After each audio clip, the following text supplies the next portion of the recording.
प्रिय बंधुओं, मैं एक मानवता के नाते आपको पुकार रहा हूँ।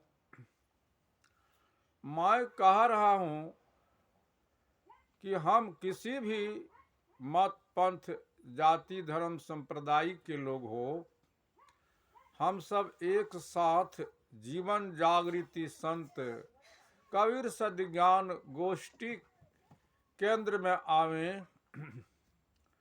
किसी एक विषय का अनुसंधान संशोधन करने के लिए हम सब वैचारिक क्रांति करें और जन अदालत में फैसला करें जो सर्वमान्य हो जाए, उस विषयों का कार्य का रूप दे।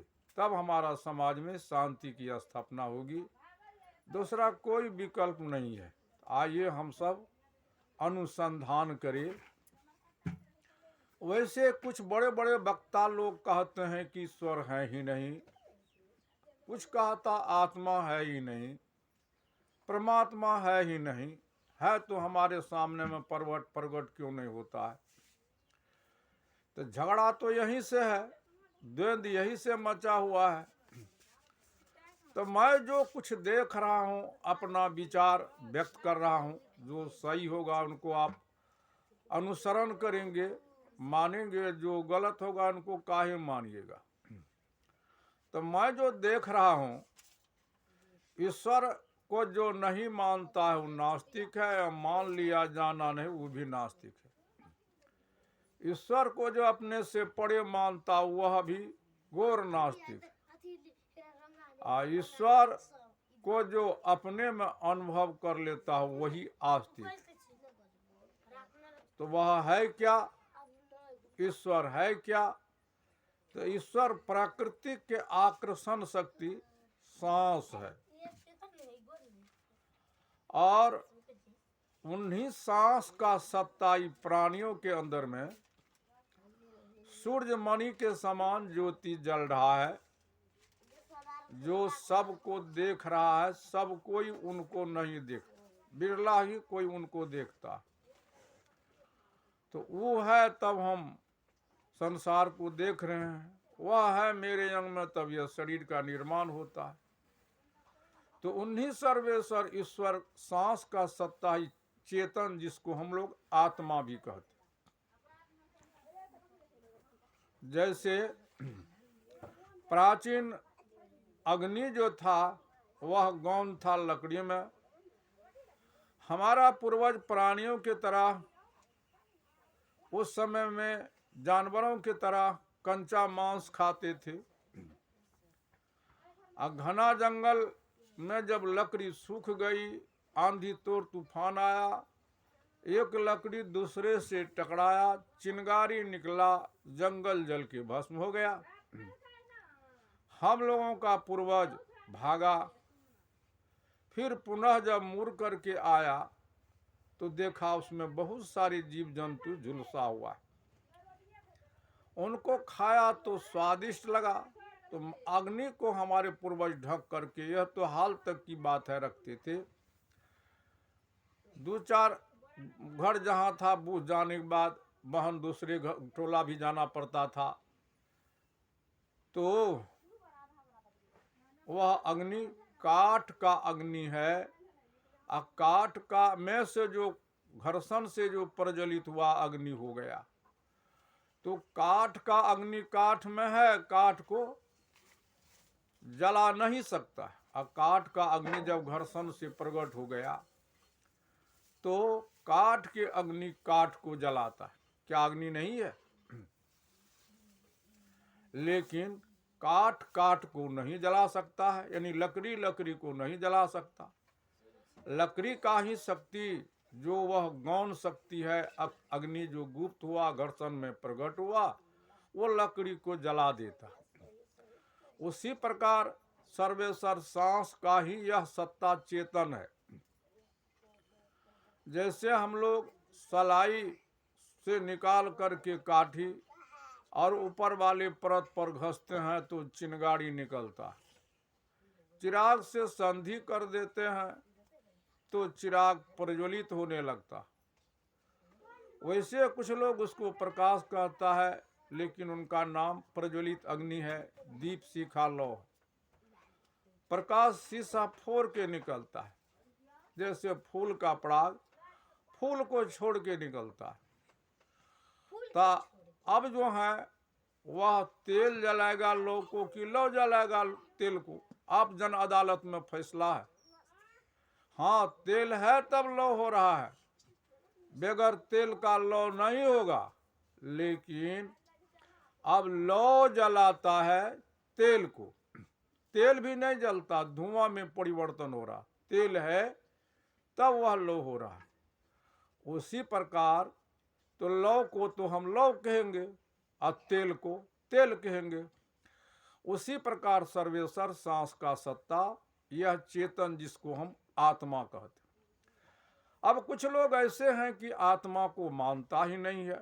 मेडिकल विभाग के लोग कहते हैं कि पूरे अंग को नस नस क्या क्या करके काट छांट के तोड़ जोड़ देते हैं, लेकिन आत्मा कहीं नहीं मिलती है।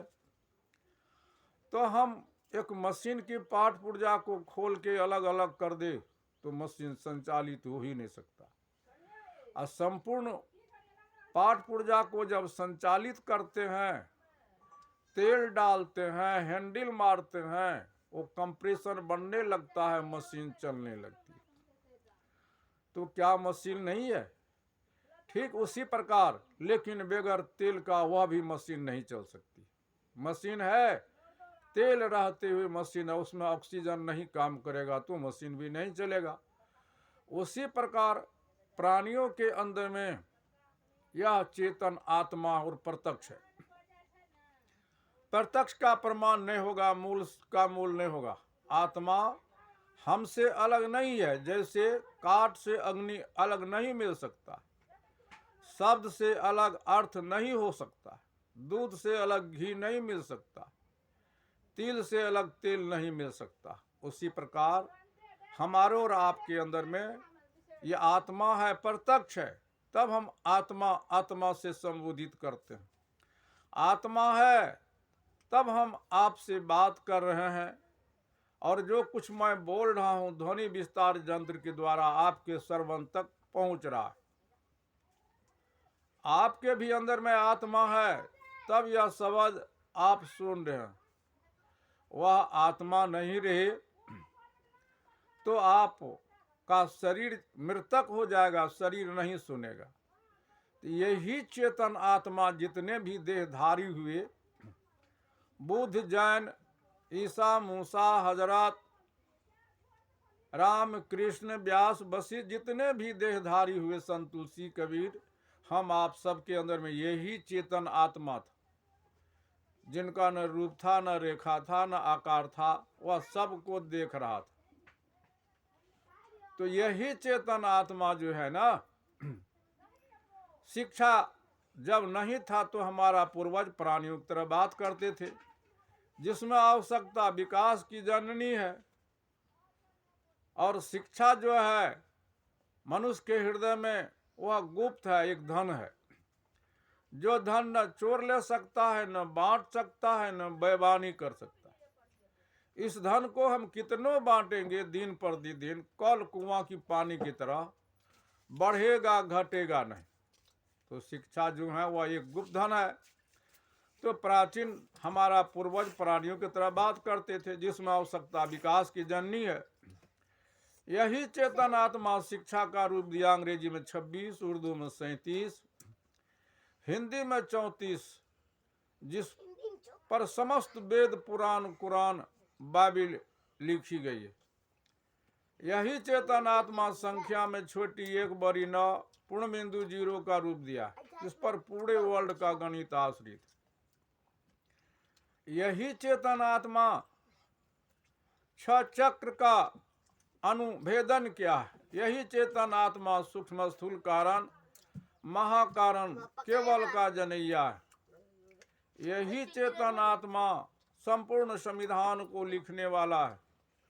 यही चेतन आत्मा तंत्र मंत्र, जादू टोना, भैया भवानी का स्थापना किया है। यही चेतन आत्मा श्वेतनाथ, बद्री, मक्का, मदीना का स्थापना किया। यही चेतन आत्मा अणु परमाणु इलेक्ट्रॉन प्रोटॉन अल्फा या क्या का अनुसंधान किया है। परंतु इस देश के बड़े बड़े विद्वान ज्ञानी विज्ञानी सब का अनुसंधान किया और स्वयं का अनुसंधान नहीं किया जो मैं कौन हूं, इसलिए उसका जीवन अधूरा रह गया। उदाहरण एक संख्या के बाएं तरफ हम सुन लिखे, मान सुन का सुन होगा, एक का एक होगा। फिर एक के बाएं तरफ दूसरा सुनना लिखे, वही सुन का सुन, एक का एक। तीसरा भी सुनना लिखे, वही सुन का सुन होगा। एक के दाएं तरफ हम सुन लिखे तो मान 10 होगा। एक के दाएं तरफ दूसरा सुनना लिखे तो मान 100 होगा। एक के दाएं तरफ तीसरा सुनना लिखे तो मान 1000। इस तरह अरब खरब हो जाएगा। एक को मिटा दे तो कुछ नहीं रहता। इसलिए इस देश के बड़े बड़े विद्वान ज्ञानी विज्ञानी सबको जाना और स्वयं को नहीं जाना, दिशा विहीन चरण। इनका दिशा का सुधार तब तक नहीं होगा जब तक कि स्वयं को नहीं जानेगा। तो मैं जो देख रहा हूं, शिक्षा की दीपक तो जल रही है, परंतु अनपढ़ अब पढ़े लिखे विद्वान सब ये अज्ञान की घोर अंधियाली में भटक रहा है। तो शिक्षा कर दीपक जल रही है। शिक्षा एक इसके बाद आरंभिक काल में गुप्त धन है, इसके बाद शिक्षा लाइट है, शिक्षा दर्शन भी है, ज्योति भी है, प्रकाश भी है, इसको ज्ञान भी कहा गया है।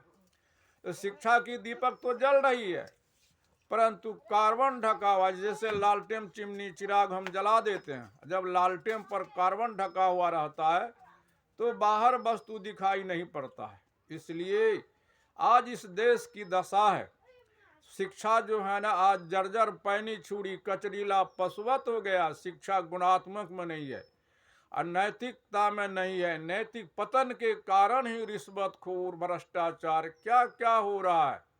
इसलिए हम सब एक साथ आवें तो अनुसंधान करें, तो वह शिक्षा को जानने वाला, लिखने वाला, पढ़ने वाला, वेद पुराण कुरान को जानने वाला यही चेतन आत्मा। अणु परमाणु इलेक्ट्रॉन प्रोटॉन अल्फा को अनुसंधान करने वाला यही चेतन आत्मा। तंत्र मंत्र जादू टोना भैया भवानी का स्थापना करने वाला यही चेतन आत्मा। श्वेतनाथ बद्री मक्का मदीना का जितने भी स्थापना, यह चेतन आत्मा नहीं रहता तो कौन करता।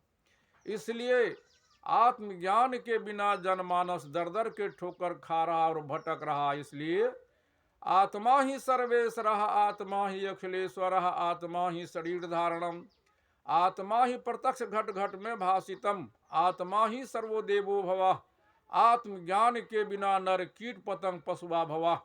जितने भी देवता देवी इत्यादि थे सबके अंदर में यही चेतन आत्मा था। एक आत्मज्ञान के बिना जनमानस बाहर भटक रहे हैं। आत्मा है हमारे अंदर में, तब यह शरीर का निर्माण होता। आत्मा वही सर्वेश्वर सांस का यह सत्ता असंख्य चेतन है। जैसे असंख्य बॉल जलता है, सबका तार पावर हाउस से जुड़ा हुआ है, और एक बॉल फ्यूज होगा तो सब बॉल फ्यूज नहीं होगा। शरीर हमारा बॉल है, सबों के अंदर में इस सांस का तार जुड़ा हुआ है प्राकृतिक पावर हाउस से, और सबका सांस का इस सत्ता चेतन आत्मा अलग अलग है। जिस शरीर में या चेतन आत्मा है वह उनका शरीर, उनका आत्मा उसी शरीर रूप में आता है। गाय के शरीर में आत्मा है, वो आत्मस्वरूप गाय है। भेड़ के शरीर में आत्मा आत्मस्वरूप भेड़ है। कुत्ते के अंदर में कुत्ता है, आत्मज्ञान। वैसे तो हमारे मोदी जी कहते हैं कि आत्मनिर्भर हमारा देश, लेकिन जब तक मनुष्य को आत्मज्ञान का बोध नहीं होगा तो आत्मनिर्भर हो ही नहीं सकता। तो आत्मनिर्भर होगा तो लोग बाहर नहीं भटकेंगे। ये पत्थर अत्थर का पूजा करने वाले उन सब बड़े बड़े विद्वान भटक रहे हैं। इसकी तरह तरह की मूर्ति को, प्रतिमा को बनाने वाला यही है।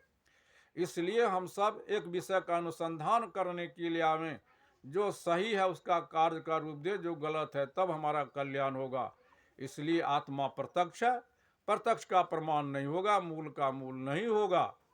इसलिए मैं आपको पुकार रहा हूँ, हम कल्याण चाहते हैं तो हम सब एक साथ आवें, तब हमारा कल्याण होगा, नहीं तो कल्याण नहीं होगा। इन्हीं शब्दों के साथ मैं आप तमाम श्रोतागण को नमन बंदगी करता हूँ, प्रणाम करता हूँ।